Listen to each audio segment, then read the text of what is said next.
I never meant for any of this to happen. That's what everyone says, right? But standing there in my bathroom, washing pancake batter off my face while my pregnant wife sobbed in the next room, I truly meant it. The universe has a twisted sense of humor, though, and my perfectly crafted life was unraveling faster than I could wipe away the evidence of Sarah's fury. Let me back up a bit. I'm Michael Thompson, and until this morning, I had what most would consider the American dream: a beautiful wife expecting our second child, a brilliant daughter in first grade, and a cushy job as head of procurement at Harrison Agricultural Equipment. We're the biggest agricultural machinery importer on the East Coast, or at least that's what I tell everyone at parties. My father in law's connections got me the job right out of college, and I'd spent the last 3 years climbing the corporate ladder like it was my personal jungle gym. Life was picture perfect: high paying job, regular business trips, my gorgeous wife Sarah, 8 months pregnant with our son, our straight daughter Emily, and a modern apartment in the heart of Boston. I had it all balanced perfectly: family time, guys only club weekends, and career advancement. I was living the dream, juggling everything with the precision of a circus performer. Then Jessica walked into my office. "Come in." I called out that fateful day, buried in last month's reports, and feeling pretty damn good about our numbers. "Hi, Mr. Thompson. I'm Jessica, your new deputy." The words tumbled out of her mouth with nervous energy. She couldn't have been more than 25, standing there in my doorway like some kind of corporate angel with ash blonde hair tied in a neat bun and legs that belonged on a runway. "Ah, hello," I stammered, caught off guard. Didn't know I was getting a new deputy. "I got the email yesterday morning. The company's expanding, and they thought you might need help with the increased workload." She trailed off, fidgeting with her sleeve. I quickly checked my emails, finding the notification I'd somehow missed. Right, yes, I see it now. Maybe I do need a deputy if I'm missing important emails. I joked, trying to mask my surprise with humor. "You're too hard on yourself, Mr. Thompson," she said with a half smile that would haunt my dreams for months to come. "Please call me Michael. We'll be working closely together. No need for formalities." That was 5 months ago. 5 months of innocent workplace conversations that gradually evolved into friendly chats, then into something more intimate.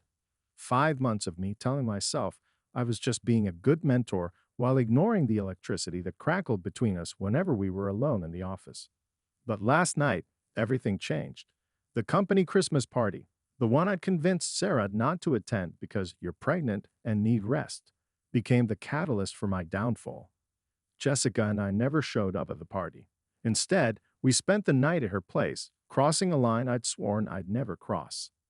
Now here I was, the morning after, washing pancake batter off my face while my whole world crumbled around me.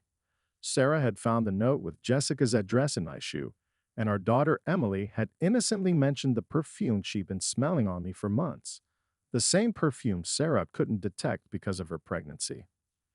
"How dong Havubben ses lee ping in her." Sarah's scream echoed through our apartment, raw with pain and betrayal. How many times do I have to tell you? There's nothing between me and Jessica. She's just my colleague. I shouted back, still wiping batter from my face, knowing full well I was lying through my teeth. "Really? Then why did my friends ask why you weren't at the party last night? Why weren't you home, LLNJG? And why wasn't that HOME there either?" I was there. I just arrived late. Everyone was already drunk and didn't notice me. Ask James if you don't believe me. I countered, referring to my best friend and the owner's son who'd gotten me the job. Have I EVR given you a reason to doubt me in all our years together? The silence that followed was deafening. Sarah walked into the living room and sank onto the edge of our couch, crying silently, one hand pressed against her face, the other resting on her swollen belly. The sight of her like that, knowing I was the cause of her pain, felt like a knife twisting in my gut. The truth has a way of coming out at the worst possible moments. Like now, with pancake batter dripping from my shirt and my pregnant wife's tears burning holes in my conscience. I'd managed to keep my double life hidden for months, But it took just one morning for everything to collapse like a house of cards in a hurricane. James was actually there, Sarah said, her voice barely above a whisper. Unlike you. He was dancing so much they wanted to tie him down. Funny how your best alibi just evaporated, isn't it? My stomach dropped. I'd called James earlier, asking him to cover for me, but I hadn't known he'd been the life of the party. Another lie exposed, another nail in the coffin of my marriage. Baby, please, you're getting worked up over nothing. I tried, desperately grasping at straws. Think about the baby. Don't you dare. Sarah's voice cracked like a whip. Don't you dare use our unborn child to manipulate me. Our daughter already knows something's wrong. She's been smelling that woman's perfume on you for months. My own child figured it out before I did.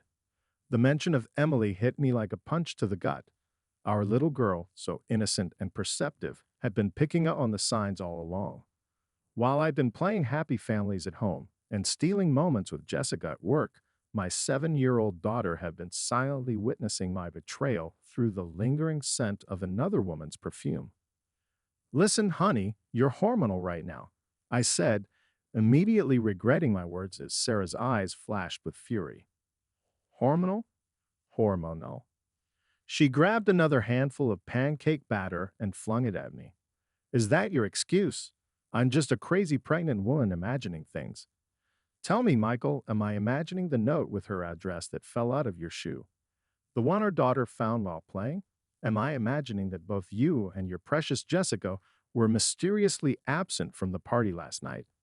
I stood there, dripping with batter, watching my wife of 8 years fall apart because of my actions. The worst part, a small, selfish part of me felt relief that it was finally out in the open. No more lying, no more sneaking around, no more pretending. Sarah, please. I started, but she cut me off. Just tell me the truth. For once in your life, be honest with me. Are you sleeping with her? The moment stretched between us like an elastic band pulled to its breaking point. I could feel the weight of 8 years of marriage, thousands of shared moments, dreams, and promises, all hanging on my next words. Yes, I finally admitted, the word falling from my lips like a stone. Yes, I am. The silence that followed was deafening. Sarah's face went through a kaleidoscope of emotions, shock, pain, anger, devastation, before settling into an eerie calm that scared me more than any outburst. Get out, she said quietly. What? Get out of my house. Each word was precisely enunciated, dripping with ice. Come on, be reasonable, I protested. This is my home too. Our daughter lives here. Our son will be born here. Your daughter.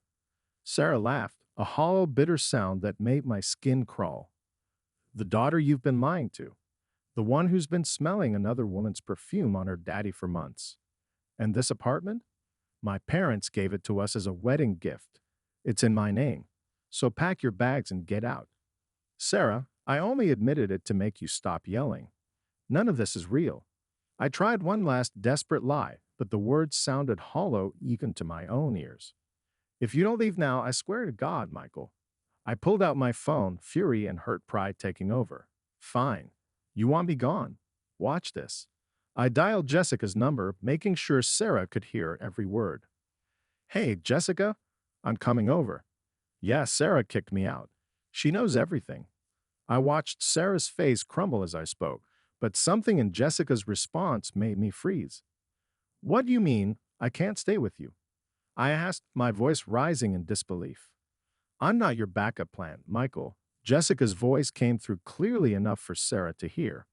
I never wanted to break up your marriage. This was fun, but I'm not looking to be your refuge.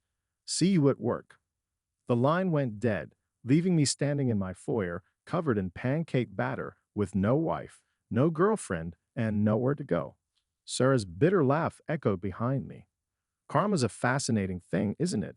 She said, her hand protectively cradling her pregnant belly. Now get your things and get out. And Michael, don't expect to come back this time. As I packed my bags, I could hear Emily's voice drifting from my in-laws' apartment next door, where Sarah had sent her earlier. She was laughing, playing, completely unaware that her world was about to change forever. The sound of her innocent joy felt like shards of glass in my heart. Looking back now, I can pinpoint exactly when everything started to unravel, though I was too blind to see at the time. It wasn't when Jessica first walked into my office, or even when we first crossed that line. It was the moment I started believing I could have it all without consequences. Harrison Agricultural Equipment had been my golden ticket. Through my father in law's connections, I'd landed a job that most business graduates would kill for. Within 3 years, I'd worked my way up to head of procurement, making the kind of money that let me change cars annually and maintain what I like to call my work life balance. In reality, it was more like a work life affair juggling act, but I convinced myself I was managing it perfectly.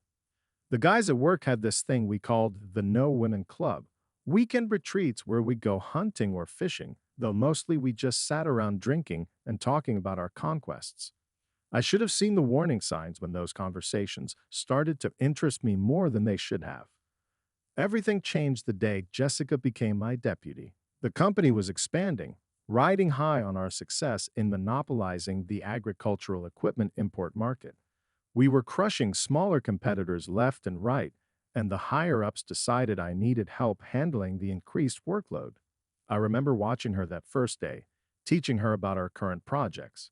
She sat at my desk, leaning forward with genuine interest, asking intelligent questions that showed she was more than just a pretty face. Her perfume, the same one that would eventually betray me, was subtle but intoxicating. "You're really good at this," she'd said, looking up at me with those big eyes. "I hope I can learn even half as much as you know." I should have kept things professional, should have maintained boundaries, should have remembered my pregnant wife and our daughter. Should have. The road to hell really is paved with good intentions and should haves. Instead, I let myself get drawn in.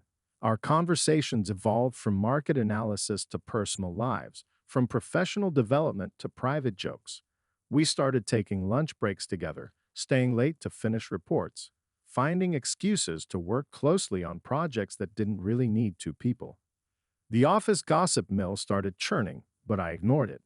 Sarah's friend Marina had even nicknamed Jessica the Leech because of how she supposedly clung to male colleagues before setting her sights on me. I dismissed it all as jealousy and small-minded office politics. "They're just jealous because we work so well together," I told Jessica one evening as we were leaving the office. She'd laugh, that musical sound that made my stomach flip. Let them talk. We know the truth. But did we? The truth was, I was falling for her, and I was falling hard.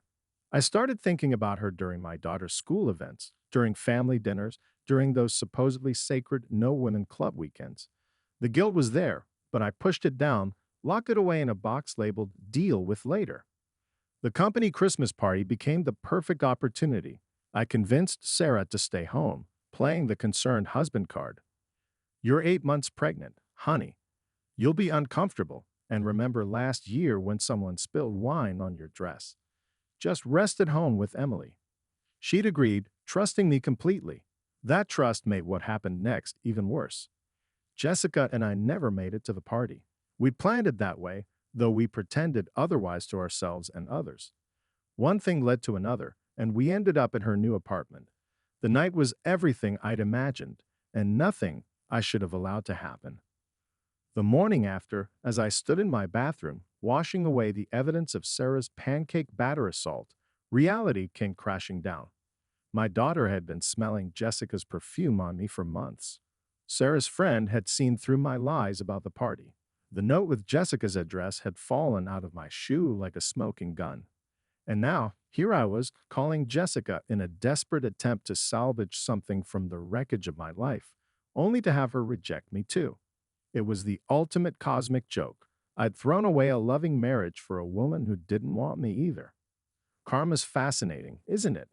Sarah's words echoed in my head as I packed my bags. She was right. I'd orchestrated my own downfall with the precision of a master strategist. Every lie, every secret meeting, every stolen moment had been a step toward this inevitable conclusion. I played with fire, convinced I was fireproof, only to find myself burned beyond recognition. The sound of Emily's laughter floating through the walls from my in law's apartment was the final twist of the knife. My precious daughter, who'd wanted to stay in her pajamas all day because daddy does it on weekends, who'd noticed the strange perfume but didn't understand its significance, who still believed her father was a hero. How long until she learned the truth?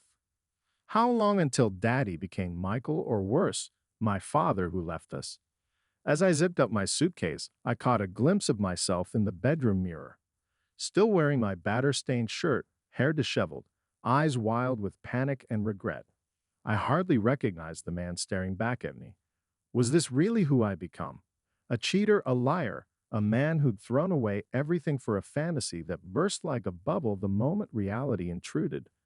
The weight of my choices pressed down on me like a physical force. 8 years of marriage, a daughter I adored, a son I never get to know properly, all sacrificed on the altar of my own selfishness. And for what? A few months of excitement. A taste of forbidden fruit that turned to ashes in my mouth. The elevator ride down from our 11th floor apartment felt like a descent into hell. Each floor marked another level of my fall from grace. Each chime another reminder of what I was leaving behind. My suitcase seemed to grow heavier with each passing second, weighted down not with clothes, but with regret. I pulled out my phone and stared at the screen, my thumb hovering over Jessica's contact. Pride and anger warred within me. How dare she reject me now? After everything we'd shared, after I'd just blown up my entire life for her. She had the nerve to dismiss me like I was nothing more than a workplace fling. But then, wasn't that exactly what I'd done to Sarah? Treated 8 years of marriage, our shared life, our children, like they were disposable. The irony wasn't lost on me. I stepped out into the crisp Boston morning, the winter air biting in my face. A young couple walked past, pushing a stroller, looking exactly like Sarah and I had just a few years ago, when Emily was a baby. The woman was laughing at something her partner had said, her trust in him evident in every gesture. Just like Sarah used to laugh at my jokes, used to look at me with those eyes full of love and trust. My phone buzzed. A text from James. Dude, Sarah, just called Marina. What the hell did you do? Great, the news was spreading. By Monday, everyone at Harrison would know. The office gossip mill would go into overdrive. I could already imagine the whispers, the knowing looks, the I told you so's from those who'd seen through Jessica's act from the beginning. I typed out a response to James, but deleted it. What could I say? Sorry I used you as an alibi for cheating on your cousin. My bad for destroying the perfect job you helped me get. There were no words to make this right. Another text came through, this time from Sarah. Emily's asking where you are. I told her you had to go to work. Figure out what you're going to tell her, because I won't lie to cover for you anymore. Emily. My sweet, innocent Emily. The thought of her finding out the truth made me physically ill. She'd always been Daddy's little girl, following me around the apartment in her pajamas on weekends, insisting on helping me wash my car even though she could barely reach the hood, beaming with pride when I attended her school events. Now she learned that Daddy was a liar, that all those times I said I was working late, I was really with another woman, that I'd chosen that woman over her mother, over our family. I flagged down a taxi, giving the driver directions to a nearby hotel. As we pulled away from my building, my friend watched our balcony disappear from view. Sarah and I had spent countless evenings there, planning our future, dreaming about our children, believing we'd grow old together. Rough morning? The taxi driver asked, eyeing my batter-stained shirt in the rearview mirror. You could say that, I replied, fighting back an hysterical laugh. How could I explain that my wife had thrown pancake batter at me after discovering my affair with my deputy, who then rejected me when I tried to run to her? Wife problems? He pressed, probably trying to make conversation. Ex-wife now, I guess. I said, the words tasting bitter in my mouth. I messed up bad. He nodded sagely, as if he heard it all before. Maybe he had. How many other men had he driven to hotels, their lives in shambles, their marriages in ruins? How many other cheaters had sat in his backseat, covered in the evidence of their spouse's fury? You know what's funny? I said more to myself than to him. I kept telling myself I deserved it. The affair, the excitement, the thrill of something new. Told myself I worked hard, provided for my family, so I was entitled to a little happiness on the side. What a joke. The driver stayed silent, but I could see him watching me in the mirror. I probably looked insane, disheveled, covered in dry pancake batter, talking to myself in the back of his cab. My daughter, I continued, unable to stop now that I'd started. She's 7. Been smelling this other woman's perfume on me for months. Kids notice everything, you know. We think we're so clever, hiding our secrets, but they see right through us. They usually do, the driver finally replied. My old man thought he was slick too, running around on my mama. I was about your daughter's age when I figured it out. Never looked at him the same way after that. His words hit me like a physical blow. Is that what awaited me? Would Emily grow up looking at me with that same disappointment, that same loss of respect? Would she tell her future children about her father who abandoned them for another woman? The taxi pulled up to the hotel, a generic mid-range chain that would be my home for the foreseeable future. As I reached for my wallet, the driver turned to face me. Word of advice. He said, whatever story you tell your kid, make it the truth. Lies have a way of poisoning everything they touch. I nodded, handed him his fare plus a generous tip, and stepped out onto the sidewalk. The hotel loomed before me, a concrete monument to my failures. How many other men like me had checked in here, refugees from their own bad decisions? My phone buzzed again, an email from Jessica. My heart jumped despite everything, but it was just a meeting request for Monday morning. To discuss our working relationship going forward, the subject line read, how professional, how neat and tidy. As if we hadn't just destroyed my marriage, as if we hadn't spent the night together less than 12 hours ago. I waited until I was in my hotel room before opening my photos. There it was, my favorite picture of Sarah, Emily, and me from last summer. We were at Cape Cod, all sunburned and happy, Emily building a sandcastle while Sarah and I smiled at the camera. Her pregnancy wasn't showing yet in that photo, but we already knew about the baby. Our son, the son I might never get to hold. Monday morning arrived with the subtlety of a sledgehammer. The familiar Harrison Agricultural Equipment building loomed before me, its glass facade reflecting the weak winter sunlight.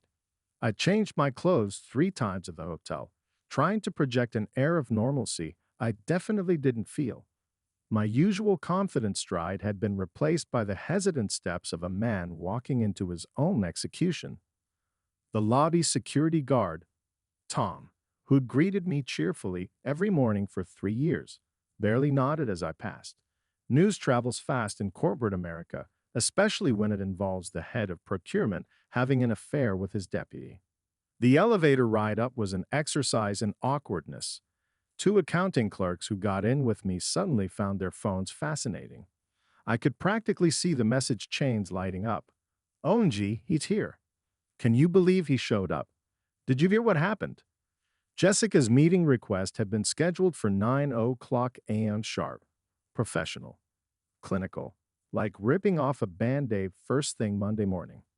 I arrived at my office 20 minutes early, hoping to gather my thoughts, only to find her already there, sitting in one of the visitor chairs like any other employee. Morning, Michael, she said, her voice steady and professional.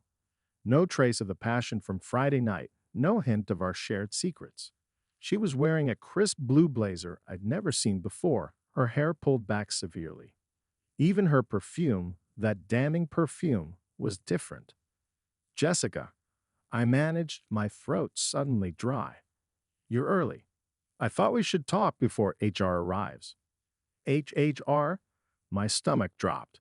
I've requested a transfer to the Chicago office, she said, straightening an invisible wrinkle in her skirt. It seems like the best solution for everyone involved. You're leaving. The words came out sharper than I intended. Just like that. What did you expect, Michael? Her professional mask cracked slightly, showing a glimpse of frustration underneath. That we'd continue working together like nothing happened. That we'd sneak around having our little affair while your wife raises your children alone. I left my family for you, I said, hating how pathetic I sounded. No, she countered, her voice hard. You left your family for yourself. I was just the excuse you used. Before I could respond, there was a knock at my door. James stood there, his usually friendly face set in stone. Behind him was Linda from HR, clutching a folder like a shield. Michael, James said formally, we need to talk. The next hour was a blur of corporate euphemisms and legal terminology. Words like inappropriate workplace relationship and potential conflict of interest and temporary reassignment pending investigation. I sat there, nodding at appropriate intervals, signing whatever they put in front of me. Jessica was being transferred to Chicago with a promotion, a lateral move on paper, but effectively a step up. I was being temporarily reassigned to our warehouse division in Springfield, an hour outside of Boston. A demotion wrapped in bureaucratic tissue paper. This isn't personal, James said after Linda left, though we both knew it was a lie. But actions have consequences. How's Sarah? I asked, unable to help myself. How do you think? He leaned against my desk, soon to be someone else's desk, and looked at me hard. You know what the worst part is? Marina told me Jessica's been pulling this same act at every job she's had. Gets close to a married executive, creates drama, then leverages it for a promotion or transfer. And you fell for it hook, line, and sinker. The words hit me like physical blows. That's not true, I protested weakly, but even as I said it, I remembered the office gossip, the nickname the leech, the warnings I'd ignored. You know what's really rich? James continued, his voice dripping with contempt. She's been seeing some guy from our Chicago office for months. Long distance thing. They're moving in together when she transfers. You weren't even her endgame, just a stepping stone. I sat there, letting his words wash over me. Every revelation was another nail in the coffin of my self-image. I hadn't just destroyed my marriage for an affair. I'd destroyed it to be someone else's career move. You should know, James added as he turned to leave, Sarah's lawyer will be contacting you. She's filing for divorce. Already? The word came out as a whisper. What did you expect? That she'd wait around hoping you'd come to your senses. She's due to give birth in 4 weeks, Michael. She needs stability, not a husband who can't keep it in his pants. He paused at the door. Oh, and Emily asked about you at dinner yesterday. Sarah's parents had them over. You know what she said? She asked if you'd stopped loving them because you found a new family. 7 years old, and that's what she thinks. Hope your little fling was worth it. The door closed behind him with a decisive click, leaving me alone in what used to be my office. Through the wall, I could hear Jessica in her office, presumably packing for her move to Chicago, to her new life, to her real boyfriend. I pulled out my phone, staring at the last family photo on my screen. Sarah's smile, Emily's innocent joy, the promise of our unborn son. A week ago, this had been my life. Now it was just a digital ghost, a reminder of everything I'd thrown away for. What? A promotion for someone else.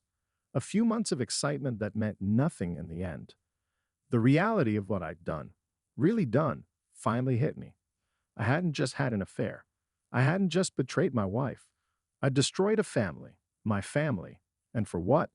A woman who'd seen me as nothing more than a convenient rung on her career ladder. The generic hotel room had become my prison cell over the past week.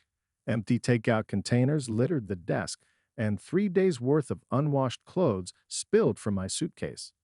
The cleaning staff had given up trying to maintain their usual standards, leaving fresh towels outside my door instead of braving the depression den I'd created.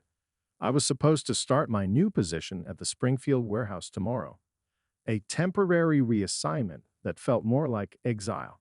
My corporate credit card had been deactivated, another standard procedure that James had implemented with what seemed like particular satisfaction. My phone buzzed. Another email from Sarah's lawyer. They were moving fast, pushing for a quick divorce before the baby came. The list of demands was both reasonable and crushing. Primary custody for Sarah, supervised visitation for me, child support for both kids, and the apartment would stay in her name. I could fight it, drag it out through the courts, but what was the point? I was the one who'd broken our family. Fighting the divorce would just hurt Sarah and the kids more.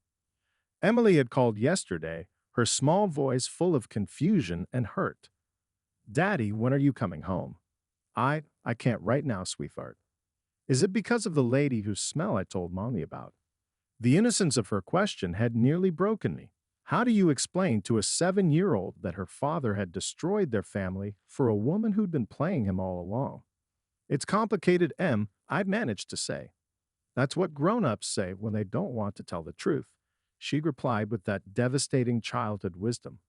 Like when Tommy at school said his dad had complicated reasons for moving out, but really he just got a new girlfriend. Out of the mouths of babes, as they say. A knock at my hotel room door startled me from my thoughts. I opened it to find James standing there, looking uncomfortable but determined. You look like hell, he said, pushing past me into the room. What are you doing here? Intervention, he replied, surveying the mess.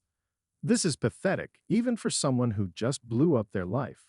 I slumped back into the room's sole armchair. If you're here to rub it in, I'm here because, despite everything, you're still my friend, and Sarah's still my cousin, and this whole situation is a disaster that's affecting everyone. He started picking up the takeout containers, tossing them into the trash. You know what the worst part is? You actually had it all. Perfect wife, great kid, cushy job, respect in the industry. And you threw it away for someone who saw you as nothing but a stepping stone. You think I don't know that? I snapped. No, I don't think you do. Not really. He sat on the edge of the bed, facing me. You know what Sarah told Marina yesterday? She said she keeps checking Emily's backpack for notes from you. Some explanation, some apology, something she can show your daughter to help her understand why her daddy isn't coming home. But there's nothing. Just silence. The guilt hit me like a physical blow. I hadn't even thought about writing to Emily. I'd been too caught up in my own misery, my own humiliation. And you know what else? James continued, his voice hard. Jessica's boyfriend from Chicago. He's been bragging to everyone about how she played you. Apparently, you're not the first married executive she's used as a career springboard.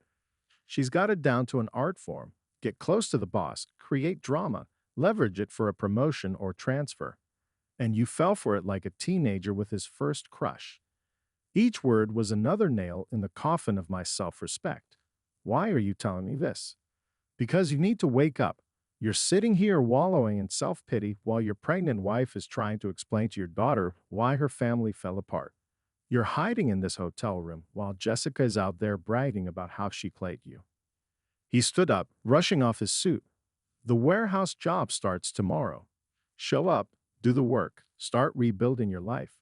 And for God's sake, write your daughter a letter. She deserves at least that much. After James left, I sat at the hotel desk for hours, staring at a blank piece of paper. How do you explain to a child that you destroyed her world for nothing? That you fell for the oldest trick in the book? That you were so caught up in your own selfish desires that you couldn't see what was right in front of you? Finally, I began to write. Dear Emily, I owe you an explanation, and more importantly, an apology. The letter to Emily took me 5 attempts. Each version felt inadequate, either too defensive or too self-pitying. How do you strike the right balance between honesty and age-appropriate explanation? How do you tell your child you're sorry without burdening them with adult problems? Finally, around 3 in the morning, I finished what felt like the right version. Dear Emily, I owe you an explanation, and more importantly, an apology. You're old enough to understand that sometimes grown-ups make mistakes, but you're also old enough to deserve the truth about why I'm not home anymore.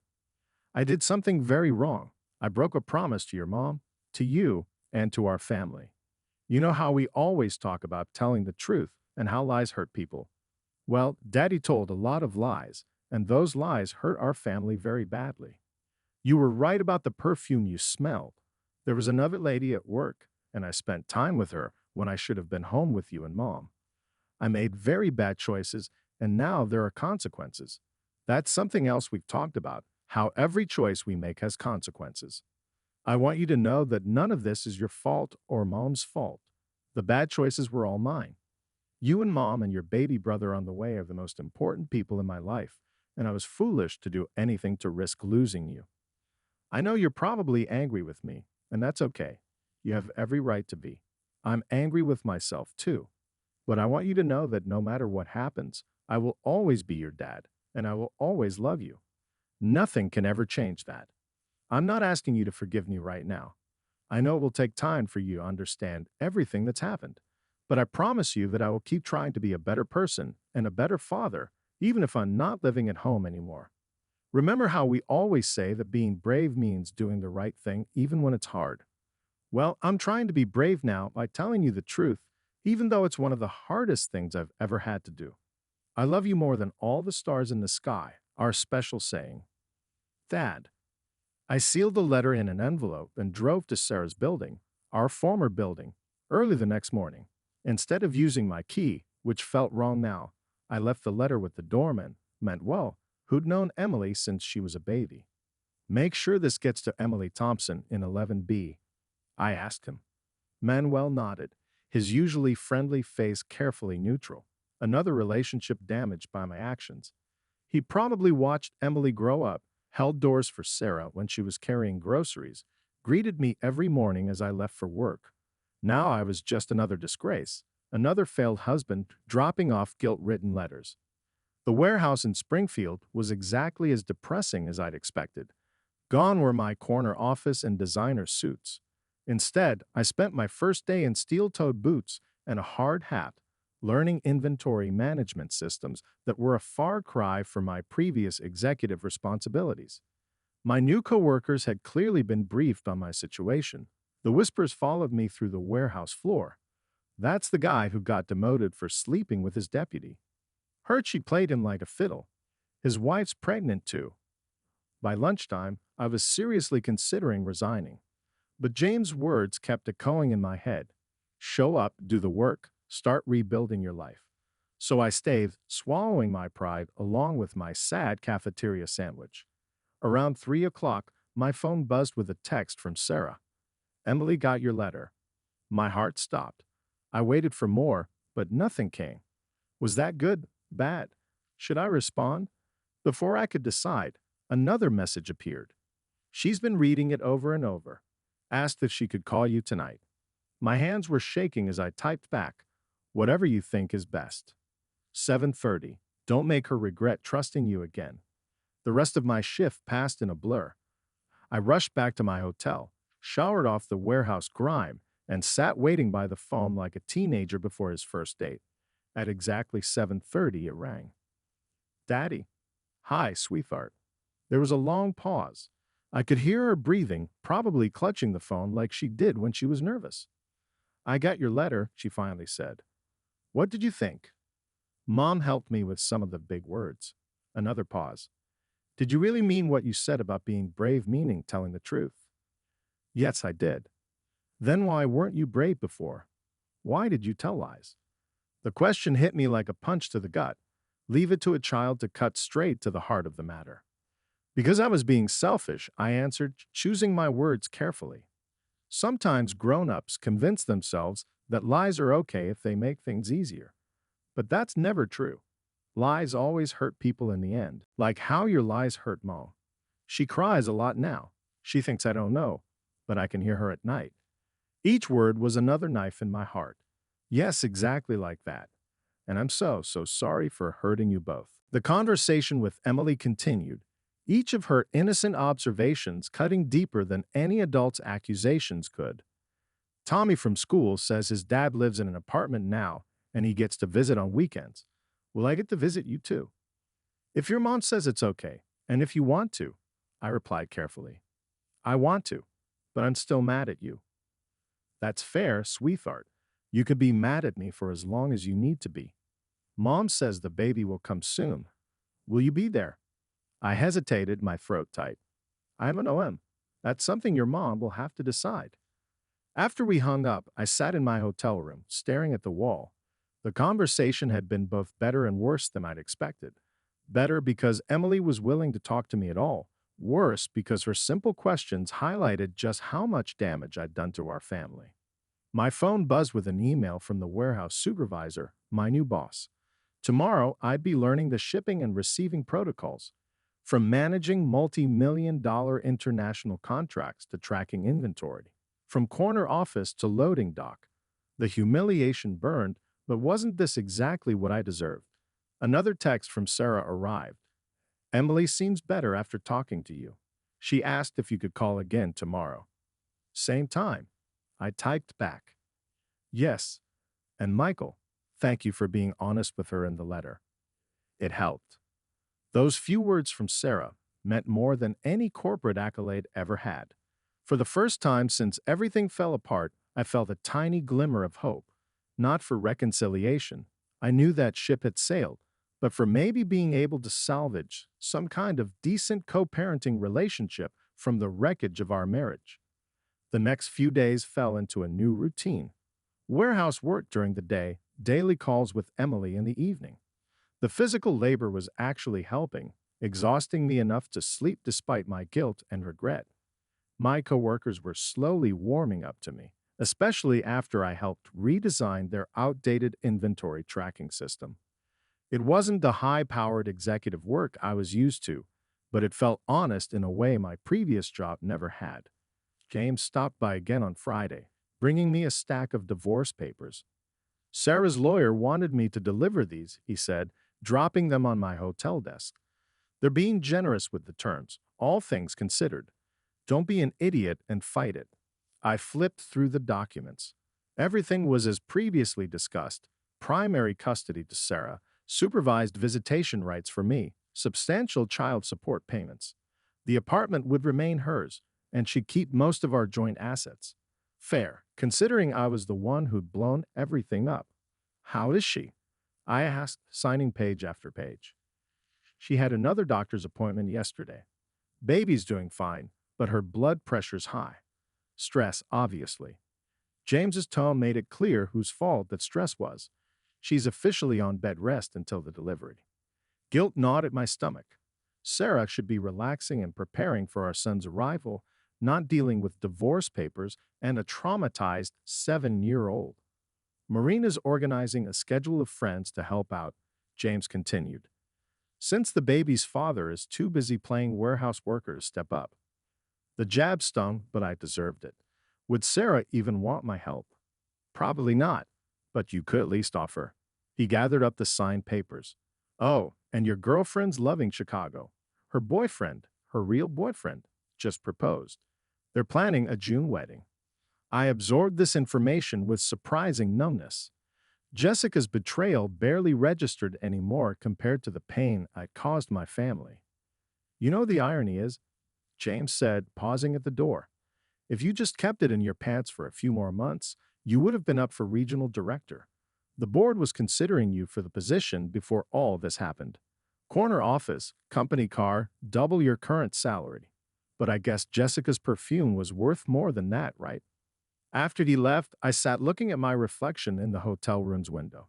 In just a few weeks, I'd lost everything I'd spent years building: my marriage, my relationship with my daughter, my career, my reputation. And for what? A woman who'd been playing me for her own advancement, who probably laughed about my gullibility with her real boyfriend. My phone buzzed.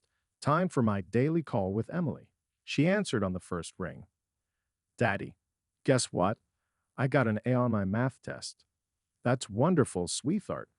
Was it the one with multiplication tables? Aha.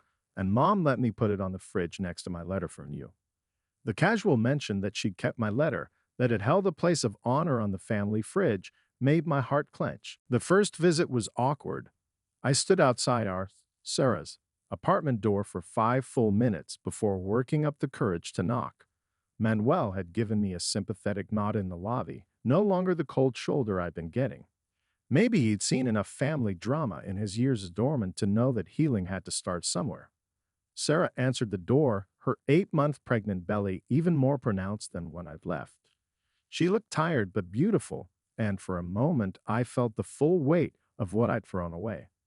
Emily's in her room, she said simply, stepping aside to let me in. Marina's here too. I nodded, grateful for the chaperone. It made things less awkward, having a buffer. Emily came running out when she heard my voice, stopping just short of hugging me, uncertainty clear on her face. Another consequence of my actions. My daughter no longer sure if she could hug her father. I solved the dilemma by kneeling down and opening my arms. She crashed into me with the force only a 7-year-old can generate. Want to see my paper? She asked, already pulling me toward the kitchen. The letter I'd written her was indeed on the fridge, slightly wrinkled from multiple readings. Next to it was her math test, proud red A at the top. I made appropriate, impressed noises while she explained how she'd studied for it. The visit lasted an hour. We played one of her board games, while Marina kept a watchful eye from the kitchen, occasionally helping Sarah, who was confined to the couch on doctor's orders. It wasn't perfect, but it was something. As I was leaving, Sarah called me back. Michael. Yes. The doctor says the baby could come any time in the next 2 weeks. She paused, one hand on her belly. I know things are complicated, but if you want to be there. Yes, I said immediately, if you're sure. She nodded. Emily would want you there.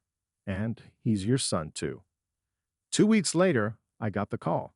I was at the warehouse, redesigning their logistics system, when my phone lit up with Marina's number. Sarah's in labor, Boston General. She said you should come. I made it to the hospital in record time, still wearing my warehouse uniform. James was in the waiting room with Emily, who ran to hug me. The baby's coming, she announced excitedly. Is your mom okay? She's doing great, James said. They just took her into delivery. Hours passed. Emily fell asleep on the waiting room chairs while James and I maintained an uneasy peace for her sake. Finally, a nurse appeared. Mr. Thompson, would you like to meet your son? I looked at James, who nodded. Go, I'll stay with Emily. Sarah was propped up in bed, looking exhausted but radiant, holding a tiny bundle. She smiled weakly when I entered. Meet William James Thompson, she said softly. 8 pounds, 3 ounces of stubborn determination. Took his sweet time coming out. I approached carefully, afraid to intrude on the moment.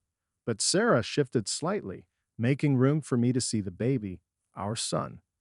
He had my nose and Sarah's chin. Would you like to hold him? My hand shook as she passed him to me. He was so small, so perfect. Tears I hadn't expected rolled down my cheeks. I'm so sorry, I whispered, though whether to Sarah, William, or myself, I wasn't sure. I know, she said quietly. We can't go back, Michael, but maybe we can go forward better than we were. A soft knock at the door announced Emily, awake now and eager to meet her brother. She climbed carefully onto the bed next to Sarah, while I held William where she could see him. He's so tiny, she whispered in awe. Looking at them, Sarah, Emily, and newborn William, I felt something shift inside me. The selfish man who'd thrown away his family for an affair seemed like a stranger now. I couldn't undo the damage I'd done, but I could try to be better. For them, for myself. The divorce was finalized 3 months later. I stayed at the warehouse job, eventually becoming operations manager. The pay was less than my old position, but the work felt honest. I had Emily every other weekend and Wednesday nights. Sarah and I learned to co-parent civilly, then cordially, then almost friendlily. I heard through office gossip that Jessica's wedding fell through. Apparently, her Chicago boyfriend discovered she was already lining up her next career move and her next married executive. But the news didn't affect me anymore. She was part of a past I'd rather forget. One Sunday, after dropping Emily and William back home following our weekend together, Sarah invited me in for coffee, something that had never happened before. You've changed, she said, watching me cradle William while Emily showed me her latest art project. Had to, I replied. Couldn't stay the man I was and be the father they deserved. She nodded, understanding. We weren't in love anymore. Too much had happened for that, but we'd found a new way to be family. It wasn't what I'd imagined for my life, but maybe it was what I needed all along. Not the perfect-looking life I'd had before, but an honest one I'd had to earn back, one small step at a time.